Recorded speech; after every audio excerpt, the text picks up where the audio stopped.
Namaste to all. This video I'm making for myself might be of use to you. I made a similar video a couple of weeks back, and also I made one video yesterday which was only for 3 minutes. So I'm remaking the same video with the same content because the previous video which I wanted to listen for myself was not really good in terms of the sound quality. So I'm trying to make it a little bit better for me to listen on a daily basis. So apology for this video might not be useful to you. Respect your parents because they have been kind to you in this life. Those who respect their parents are gentle and happy and will develop many good qualities in this life and in the next life. Forsake killing, forsake theft, forsake sexual misconduct, forsake lying, forsake alcohol, and forsake attachment to food at improper times, and forsake enjoyment of high seats and beds, and also forsake all kinds of songs, dances, and garlands.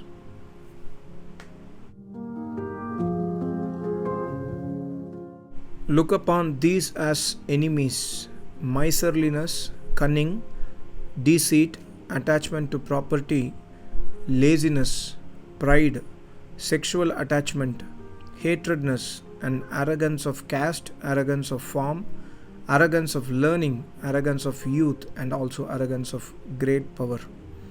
Avoid these 13 faults of character that diminish your moral worth and are unbecoming.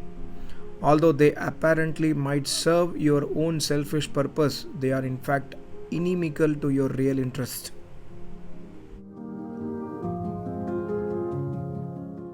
Someone who has acted virtuously in the past and therefore enjoys fortunate circumstances now, and who continues to act virtuously in the present life, will move from light to great light.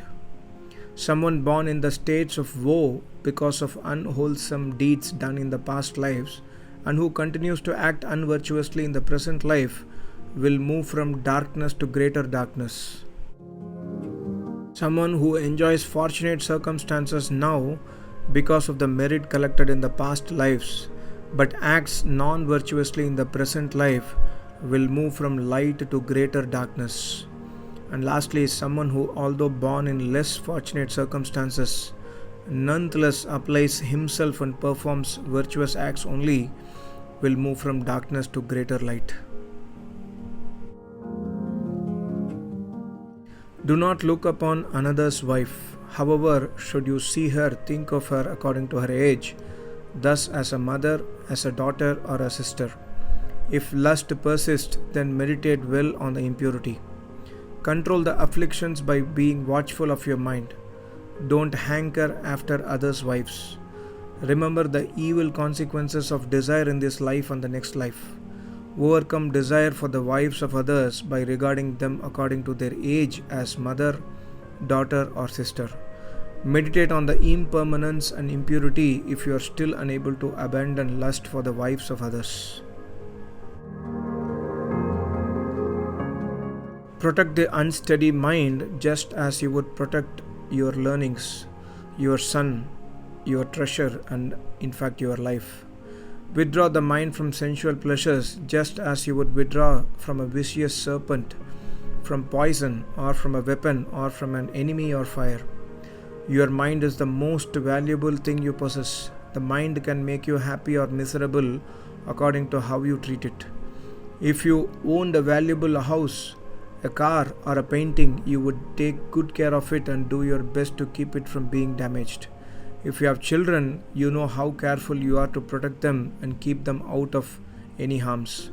The same applies to your mind. Therefore, take good care of your mind and do not let it get entangled in harmful distractions and unwholesome deeds.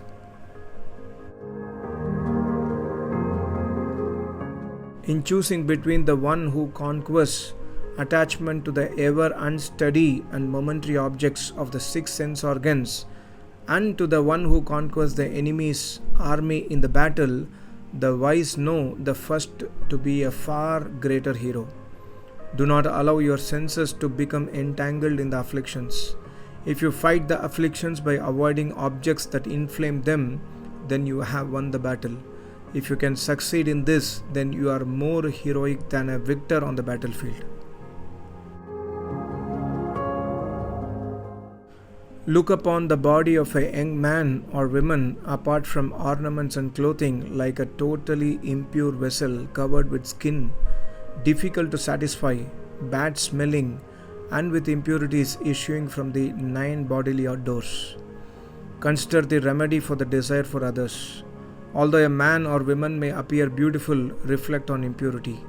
The body of a man or woman is just a heap of flesh, bones, blood, and the like. Therefore, such a body is really similar to a beautiful vase filled with impurities. The more you indulge in worldly pleasures, the more you want them. You are like a thirsty man who drinks salt water, which only increases your thirst. Therefore, try to free your mind from desire for the pleasures of the world, because they only lead to more suffering in the long run. Gain, loss, happiness, unhappiness, fame, notoriety, praise, and blame should be regarded equally, as they are not worthy of your mind. Of these 8, the 4 which ordinary people hope for are gain, happiness, fame, and praise. Upon obtaining any of these 4, people become overjoyed. The 4 which normally people fear are loss, suffering, notoriety, and blame. When these 4 occur, people become downhearted. However, this attitude is not recommended for someone wishing to practice dharma. On the contrary, such a person ought to regard the 8 with equanimity. Though some unwholesome deeds performed will not wound you immediately like a weapon, still any effect arising from those unwholesome deeds will become manifest when the time of death befalls. Immediate retribution may not be experienced, but eventually the effects of unwholesome deeds will surely appear. Such effects may appear within this very life. However, should they fail to appear in this lifetime, they will surely appear after death. If they should still fail to appear even in the next life, nonetheless, rest be assured that they will manifest themselves after several lifetimes. No wholesome or unwholesome action is ever lost, but is certain to produce its effects. Faith, morality, giving, study, modesty, humility, and wisdom are the 7 unblemished properties. Recognize other common properties to be meaningless. These 7 virtues are very, very beneficial. Although you may not be rich in gold and silver, still if you possess these 7, you have something of far, far greater value, the best among all possible treasures.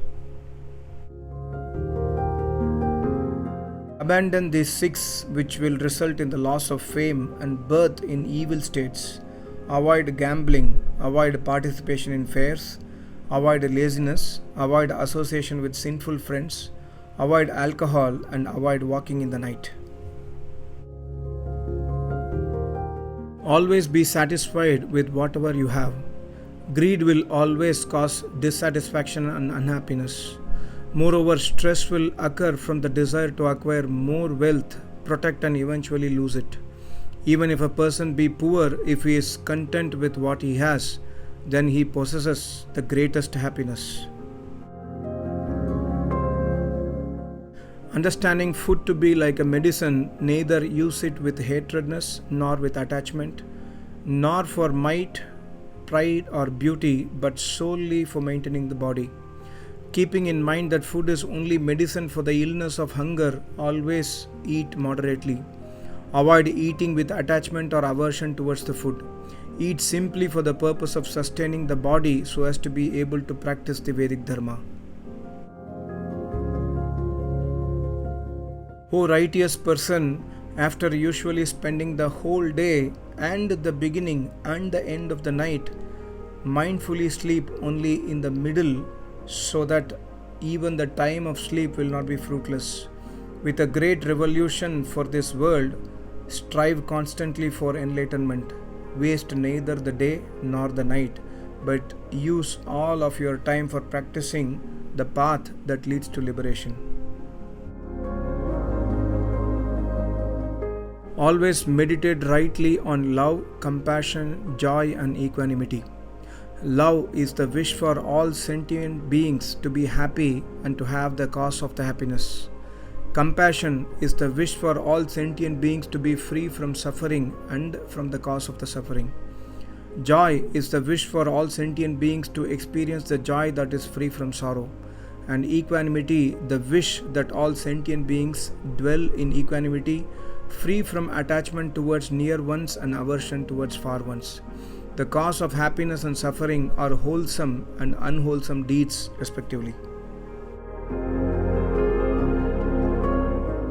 Be aware that these 5 hindrances are thieves which steal the wealth of virtue. The 5 hindrances are: number 1, restlessness and worry. Preoccupied with worldly matters, one is distracted by restlessness and worry. Number 2, aversion, ill will towards one's enemies and distaste for the practice of Vedic Dharma. Number 3, sloth and torpor, which is heaviness of body and mind and no interest in virtue. Number 4, attachment, lust and greed for material objects and sensory stimulation. Lastly, doubt, vacillation of mind and uncertainty regarding the law of karma.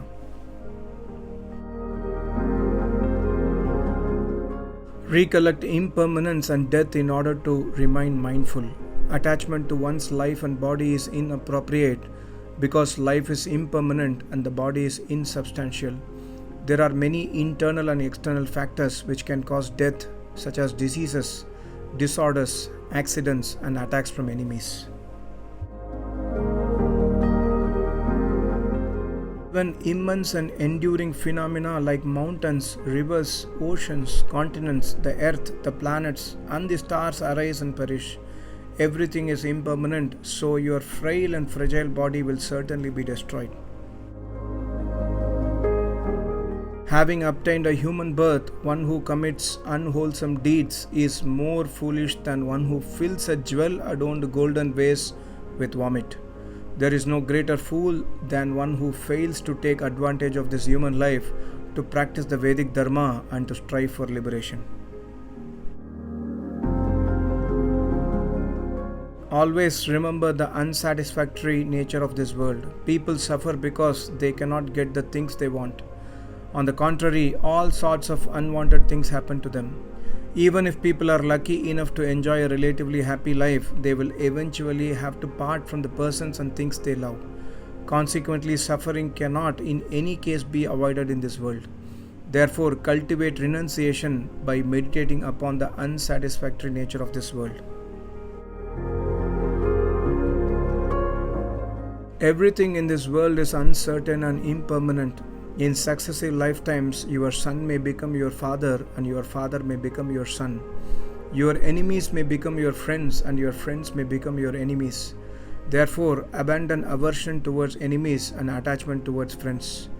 Do not make distinction among living beings, for at one moment a person may be a friend and at the next he may be an enemy.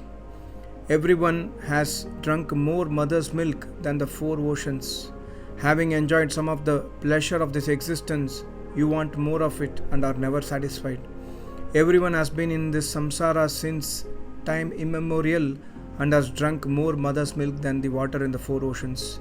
Now, if you do not follow the path to liberation, but continue to follow the ways of foolish common men, bewildered by the darkness of ignorance, then you will have to drink still more mother's milk in the future. Everything is impermanent, so you might die at any moment. When the time comes to die, you must go alone without any help from relatives or friends. Therefore, if you have the chance to practice virtuous deeds of this body, voice, and mind, then do so at once. As you would extinguish a fire if it suddenly caught hold of your clothes or head, just so strive to put an end to rebirth through renouncing karma, for there is no other aim more excellent than this. Thank you so much. Namaste. Om.